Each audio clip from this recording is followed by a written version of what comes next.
Now, Matthew 7:24-27. Jesus said, "Therefore, whoever hears these sayings of mine and does them, I will liken him to a wise man who built his house on the rock. And the rain descended, the floods came, and the winds blew and beat on that house, and it did not fall, for it was founded on the rock. But everyone who hears these sayings of mine and does not do them, and does not do them, and does not do them, will be like a foolish man who built his house on the sand. And the rain descended, the floods came, and the winds blew and beat on that house, and it fell, and great was its fall." So rito malinaw sum up na lang po natin. Dumating daw yung bagyo, malakas na hangin. Pero sabi na hindi siya problema Kung may bagyo ng buhay, may pagsubok ng pananampalataya, hindi siya problema. Let the wind come, let the storm come. Baliwala siya as long na sinusunod mo yung utos niya. So kahit gaano kalakas ang bagyo, kaya gaano kalakas ang hangin, kaya anong gawin ng dyablo, kaya anong pagsubok yung daanan mo, kaya anong pangklaseng bagyo at hangin yung gamitin ng dyablo, at ano pa pong kaparaanan, it's useless. Walang effect sa iyo. Basta yung salita niya, pinamumuhay mo.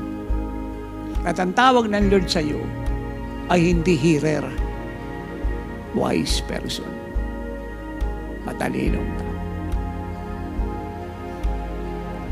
At ang sabi naman ng Lord, kahit mahinang hangin, konting ulan, pero pag hindi ka na bubuhay sa salita niya, you will fall.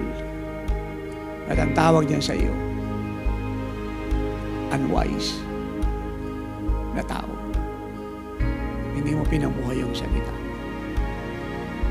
Alam niyo mga anak, hindi ako exempted sa tinuturo ko.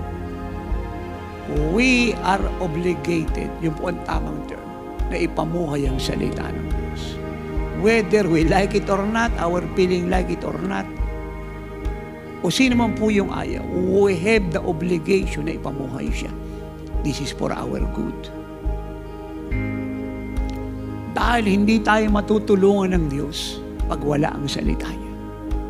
Remember, lahat ng gagawin ng Diyos sa atin ay ayon sa Kanyang salita. At kung si Jesus mismo ay subject sa truth na ito, paano tayo? John 5:19-20, sabi na Lord, yung lahat ng nakita ko sa Ama, ginawa ko. Lahat ng narinig ko sa Kanya, ginawa ko. So, isabihin, lahat ng ginagawa niya, narinig niya sa Diyos, nakita niya. John 8:20 na, sabi niya, hindi ako iniwan ng Ama mag-isa, sapagkat lahat ng inutos niya ay ginagawa ko. So, He's talking the word of the Father. At siya'y nalugod sa akin. John 10:17-18, dahil dito inibig ako ng Ama, sapagkat ibinigay ko yung aking buhay. Walang sino mang humingi nito sa akin at nag-alis kusa ko itong ibinigay. May kapangyarihan akong ito'y ibigay, may kapangyarihan akong ito'y bawiin. Tinanggap ko ang utos na ito mula sa Ama. The Lord is specifying to us na lahat ng ginawa niya ay ayon sa sinabi ng Diyos. Lahat. Hindi niya lang tinanggap ang prophecy. He believed na siya po'y mabubuhay mula sa mga patay pagkalipas ng 3 araw. Na hindi ginawa ng mga alagad. Nagpunta ng tomb, puno ng lamentation, ng weeping, para i-anoint yung patay. Wala ang tao ron. Dahil hindi sila naniniwala ang Lord ay mabubuhay. But the Lord believed the Father na pagkalipas ng 3 araw, God will raise him from the dead. And he was resurrected. Ang salitang sinasabi ko sa inyo, hindi akin, kundi sa Ama. At ang salita niya ay may dalang buhay na walang hanggan.